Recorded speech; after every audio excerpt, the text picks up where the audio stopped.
Hello students, in the previous lecture we have already discussed about fork line method, है ना। fork line method के बारे में पिछले टर्म पे हम लोगों ने बात किया था। प्रिंसिपल ऑफ इनहेरिटेंस हम लोग चैप्टर स्टार्ट किए हैं। इसके अंदर आज का जो हम लोगों का टॉपिक है वो है मेंडलिज्म। मेंडलिज्म क्या है, मेंडल्स ने अपने लॉ में क्या क्या बोला हुआ है ना, उन्होंने किस प्लांट को लेकर के अपना ये सारा एक्सपेरिमेंट परफॉर्म किया है, ये सब कुछ हम लोग इस क्लास के अंदर देखने वाले हैं। ये टॉपिक स्टार्ट करने से पहले मैं आपको ये बता दूं कि पिछले टर्म पे मैंने आपको प्रैक्टिस के लिए 2-3 क्वेश्चन दिए हुए थे। जिन बच्चों ने उन क्वेश्चंस को किया हुआ है उसका आंसर्स बिल्कुल उन्होंने करेक्ट दिया हुआ है। जितना ज़्यादा आप प्रैक्टिस करते जाएंगे जेनेटिक्स में उतना ज़्यादा आप परफेक्ट होते जाओगे। तो सबसे ज़्यादा ज़रूरी क्या है कि आप क्वेश्चंस को करिए, है ना। तो आज के क्लास के अंदर हम लोग बात करने वाले हैं मेंडलिज्म, मेंडल्स के लॉ के बारे में। सब आज के क्लास के अंदर हम लोग बात करने वाले हैं मेंडलिज्म के बारे में, है ना। चलिए स्टार्ट करते हैं मेंडलिज्म। मेंडलिज्म यहाँ पे मैंने डिफाइन किया है कि मेंडलिज्म क्या है। तो मेंडलिज्म को आप डिफाइन कर सकते हो कि मेंडल ने अपने जो भी एक्सपेरिमेंट्स करे, जो भी उन्होंने हाइब्रिडाइजेशन एक्सपेरिमेंट किया, है ना, जो भी उन्होंने पोस्टुलेट्स दिए, जो कुछ भी उन्होंने अपने जो हाइब्रिडाइजेशन एक्सपेरिमेंट में किया, वो सब कुछ क्या बोला जाता है, मेंडलिज्म। यानी कि experiments performed by Mendel and formulation of principles are known as Mendelism. तो जो भी उन्होंने प्रिंसिपल्स दिए हैं, जो भी उन्होंने पोस्टुलेट्स दिए हैं, जो भी उन्होंने एक्सपेरिमेंट परफॉर्म किए हैं, उन सबको हम क्या बोलते हैं, मेंडलिज्म। क्लियर है। अब यहाँ पे मेंडलिज्म को अगर हम देखें तो मेंडलिज्म डिटेल पढ़ने से पहले आपको जानना पड़ेगा कि मेंडल कौन थे, क्योंकि बिना जाने तो होगा नहीं। तो मेंडल कौन थे उसके बारे में हम बात करते हैं। जो मेंडल थे इनका पूरा नाम क्या था, ग्रेगर जॉन मेंडल, है ना। पूरा नाम क्या है, ग्रेगर जॉन मेंडल। पूरा नाम दीनानाथ चौहान नहीं बोलना। तो पूरा नाम क्या है, Gregor John Mendel. Gregor John Mendel जो थे उनका जन्म कब हुआ था, 22 जुलाई 1822। तो आपसे कब पैदा हुए थे ये क्वेश्चन पूछ सकता है, आपको याद रखना है 22 जुलाई 1822, हेजेंडॉर्फ ऑस्ट्रिया। यहाँ पे इनका क्या हुआ था, जन्म हुआ था। जन्म हुआ है तो मरेगा भी आदमी, है ना। तो मरे कब थे, 6 जनवरी 1884। 1822 में पैदा हुए, 1884 में दुनिया को छोड़ के अलविदा कर गए, है ना। अच्छा, अलविदा कहने के पीछे क्या था, एक डिजीज थी, एक बीमारी की वजह से इनकी मृत्यु हुई। वो बीमारी क्या था बेटा, किडनी इन्फ्लेमेशन, है ना। किडनी इन्फ्लेमेशन, किडनी डिजीज है, उसके कारण इनकी क्या हो गई, मृत्यु हो गई और ये दुनिया को हमेशा के लिए छोड़ के चले गए। जो भी मेंडल ने अपने ये हाइब्रिडाइजेशन एक्सपेरिमेंट किए हैं वो किस प्लांट पे किए हैं, ये बहुत बार क्वेश्चन आता है। तो आपको यहाँ पे याद रखना है पाइसम सैटिवम या पी प्लांट। इसके ऊपर उन्होंने अपना जितना भी ये तामझाम था, जितना एक्सपेरिमेंट था, वो सब कुछ किया। लगभग 7 साल तक उन्होंने ये सारे अपने एक्सपेरिमेंट किए। फ्रॉम डेट आपको याद रखना है, फ्रॉम 1856 टू 1863, इसके बीच में, मतलब 7 साल के अंदर उन्होंने सारे एक्सपेरिमेंट किए। और लगभग इस 7 साल के अंदर उन्होंने 10,000 तक हाइब्रिडाइजेशन एक्सपेरिमेंट परफॉर्म किया और सारे कैरेक्टर्स को अच्छे से स्टडी किया।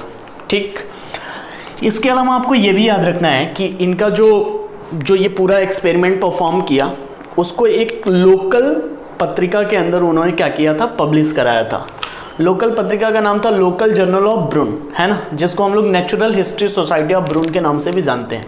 तो यहाँ पे उन्होंने क्या किया, अपना पेपर पब्लिश कराया, क्योंकि मेंडल को जो साइंटिफिक वर्ल्ड था वो कोई क्रेडिट नहीं देता था। क्यों भाई, क्योंकि मेंडल मॉन्क के तौर पे जाने जाते थे, वो एक्चुअल में कोई साइंटिस्ट नहीं थे। तो ग्रेगर जॉन मेंडल को कोई साइंटिस्ट तो मानता नहीं था। उसी टाइम पे, इन्हीं के टाइम पे इन्हीं के साथ काम करने वाले, मतलब इन्हीं के टाइम पे एक और भी बहुत बड़े साइंटिस्ट काम कर रहे थे जिनका नाम था चार्ल्स डार्विन। नाम सुना होगा आपने। डार्विन साहब जो थे वो ओरिजिन ऑफ स्पीसीज को लेकर के अपनी थियरी तैयार कर रहे थे। तो जो दुनिया भर में जो बड़े बड़े साइंटिस्ट थे, सबकी नज़रें, सबकी निगाहें किस पे टिकी हुई थी, डार्विन के ऊपर, कि इन्होंने कुछ नया खोजना है, इनको कुछ नया खोजना है, इनको कुछ नया खोजना है ना।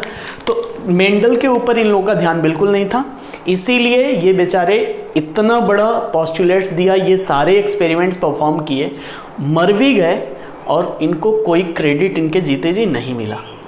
सबसे बड़ा दुख की बात ये है ना।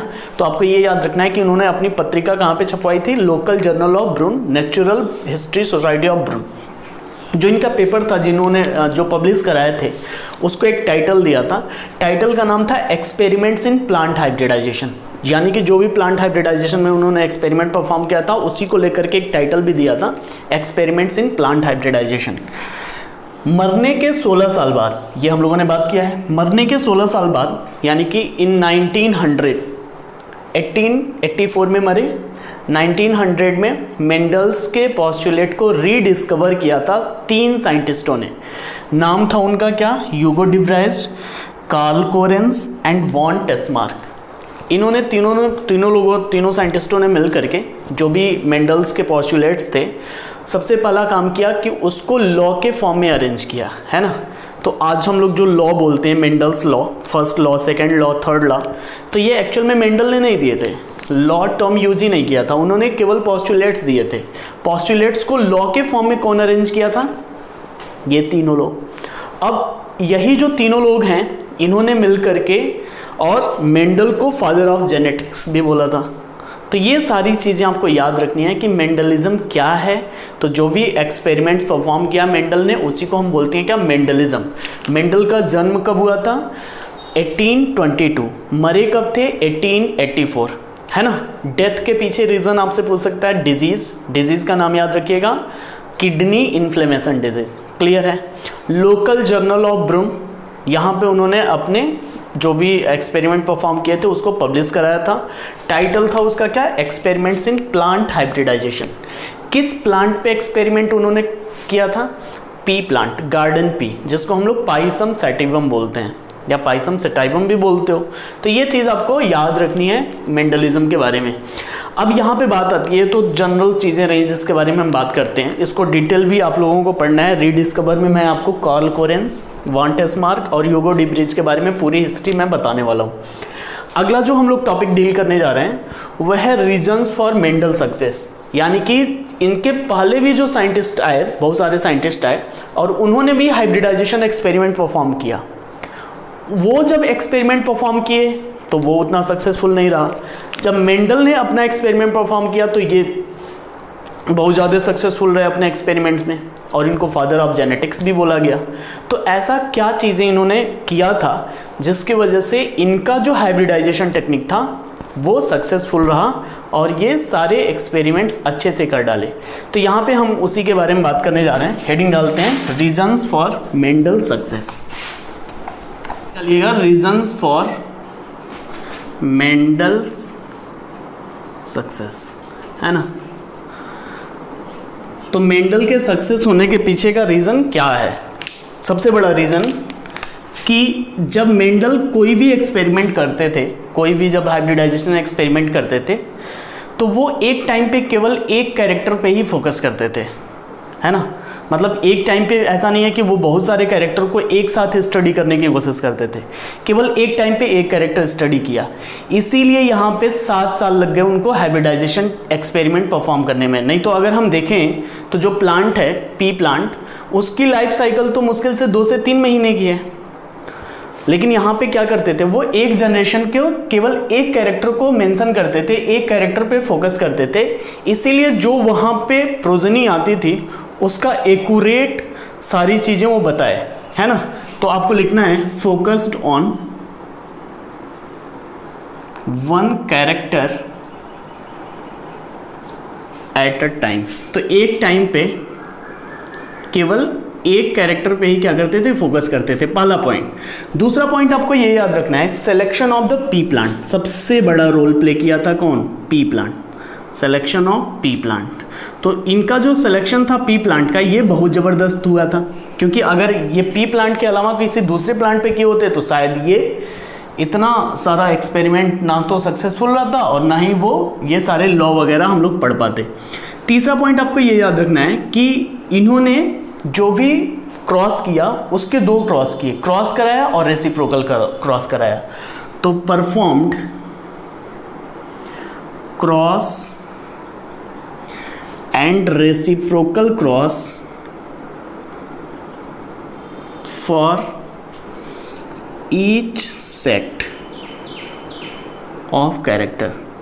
तो जितने भी कैरेक्टर थे उनके लिए उन्होंने दोनों क्रॉस करा, रेसिप्रोकल क्रॉस भी किया, उल्टा करके भी क्रॉस कराया और क्रॉस भी कराया। तो एक सिंपल क्रॉस और रेसिप्रोकल क्रॉस दोनों हम लोगों ने बात किया था।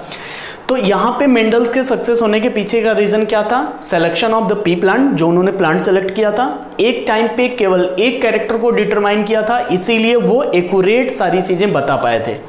तीसरा पॉइंट क्या कि उन्होंने अपने जितने क्रॉस किए थे उसको क्रॉस और उसी को जेंडर को चेंज करके या रेसिप्रोकल मैनर में भी क्रॉस करा करके देखा, तो भी वहां पे उनको वही प्रोजेनी वही कैरेक्टर के साथ दिखाई दी। तो ये सारा कुछ इसीलिए पॉसिबल हो सका और ये जो भी मेंडल ने परफॉर्म किए एक्सपेरिमेंट उनमें वो सक्सेसफुल रहे। क्लियर? नेक्स्ट पॉइंट आपको ये याद रखना है कि reasons for the selection of P plant, है ना। तो नेक्स्ट हेडिंग है reasons for the selection of P plant.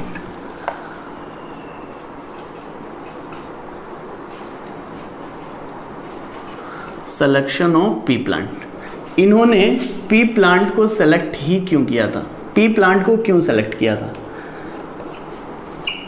अगर हम पी के बारे में बात करें तो आपको पता ही होगा कि जो पी प्लांट होता है उन्होंने कौन सा पी यूज किया था? गार्डन पी, है ना। एक वाइल्ड पी भी होता है, तो यहाँ पे उन्होंने गार्डन पी यूज किया था जिसका नाम है पाइसम सेटाइवम, है ना, पाइसम सेटाइवम।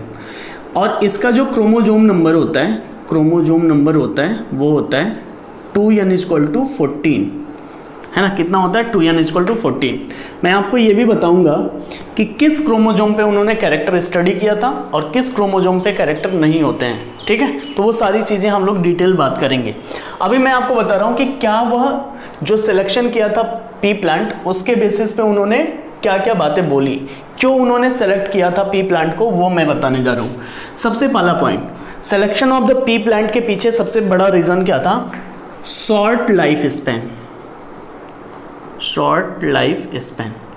अगर आप किसी मटर के पौधे को देखोगे तो उसका जो लाइफ स्पैन होता है वो होता है 2 to 3 मंथ, है ना। 2 से 3 महीने में नेक्स्ट जनरेशन आपको मिल जाएगा। 2 से 3 महीने में पूरी तरह से वो प्लांट मैच्योर हो जाता है और उसका नेक्स्ट जनरेशन आ जाता है। तो यहाँ पे जो इसका लाइफ स्पैन होता है मटर के प्लांट का, वो बहुत ही छोटा होता है, तो हमें जल्दी जल्दी उसके जनरेशन्स मिलते जाएंगे। सेकेंड पॉइंट आपको ये याद रखना है कि ये जो पी प्लांट होता है वो कैसा प्लांट है? बाईसेक्सुअल प्लांट है। कैसा प्लांट है बेटा? बाईसेक्सुअल प्लांट है। अगर बाईसेक्सुअल प्लांट है मतलब दोनों सेक्स ऑर्गन एक पास होंगे, तो यहाँ पे अगर दोनों सेक्स ऑर्गन एक ही प्लांट के अंदर हैं तो यहाँ पे प्रीडोमिनेंटली सेल्फ पॉलिनेटेड प्लांट है। कैसा प्लांट है ये? Predominantly self pollinated plant.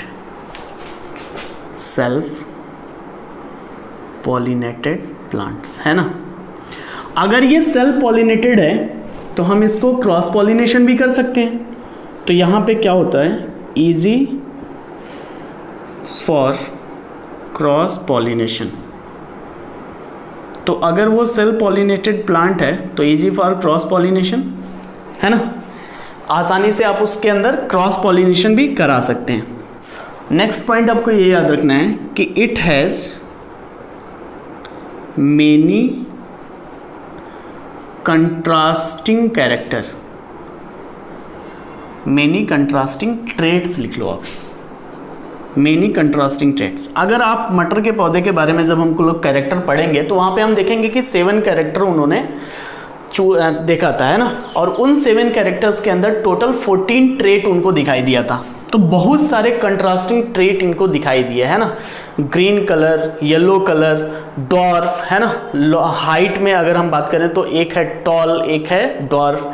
ऐसे ही कलर में बात करो तो ग्रीन कलर, येलो कलर। ऐसे ही पॉड की साइज की बात करो तो रिंकल्ड है या राउंड है।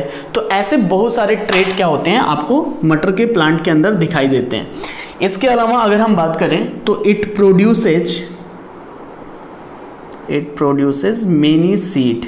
अगर आपने मटर देखा हो तो आपने देखा होगा कि एक मटर के पॉड के अंदर बहुत सारे सीड होते हैं। तो ये भी यहाँ पे अलग अलग आप स्टडी कर सकते हो। Availability of contrasting character. तो बहुत सारे कैरेक्टर की भी अवेलेबिलिटी यहाँ पे आपको दिखाई देगी। कुछ बच्चे हमसे बोलते हैं कि सर कैरेक्टर और ट्रेट क्या है, सेम है। मैं आपको समझा दूं कैरेक्टर क्या है, ट्रेट क्या है। जैसे मान लो मैंने प्लांट का एक कैरेक्टर लिया, प्लांट के कैरेक्टर क्या है, फॉर एग्जांपल मैंने हाइट लिया है ना, प्लांट का हाइट कंसीडर करता हूँ, तो हाइट मैंने यहाँ पे जो कंसीडर किया वो क्या है, ट्रेट कैरेक्टर है। अब इस कैरेक्टर के दो ट्रेट ही उन्होंने देखे, या तो वो हाइट में टॉल होगा या तो वो हाइट में ड्वार्फ होगा। क्लियर? अब यहां पे समझना। दूसरा कैरेक्टर मान लो सीड कलर, तो सीड कलर हो सकता है कि ग्रीन हो सकते हैं या सीड कलर हो सकता है कि येलो हो सकता है।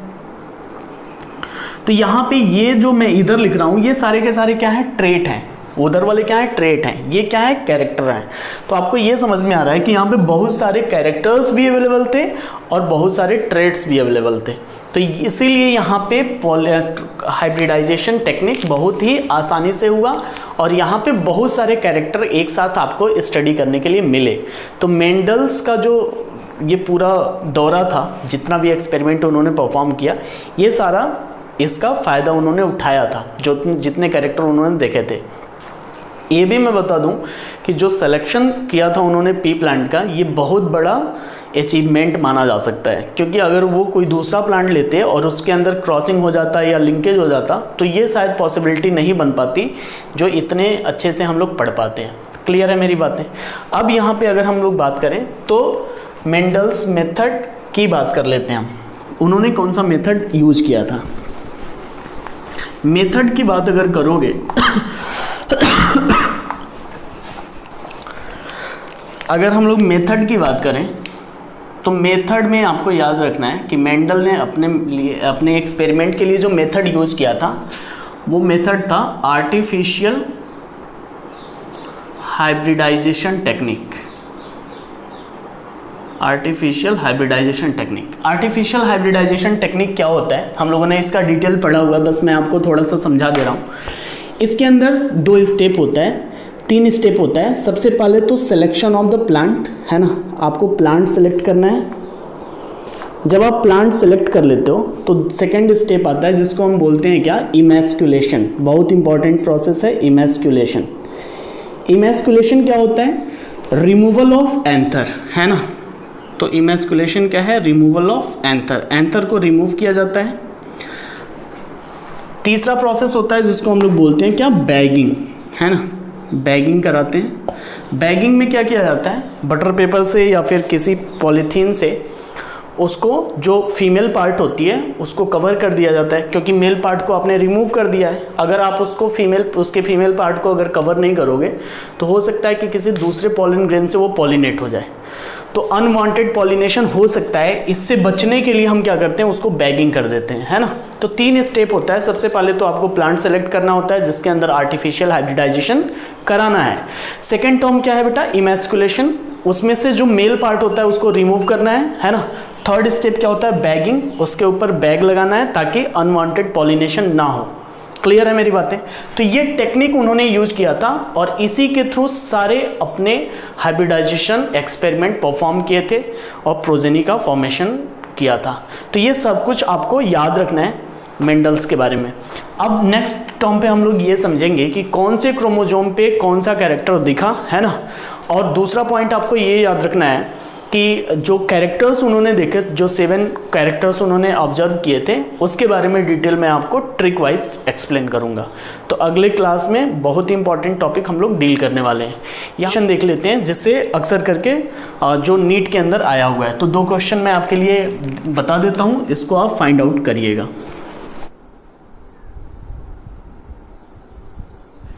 तो आपके सामने एक क्वेश्चन मैंने दिया हुआ है, लिखा हुआ है the scientist not associated with the rediscovery of Mendel's work, है ना।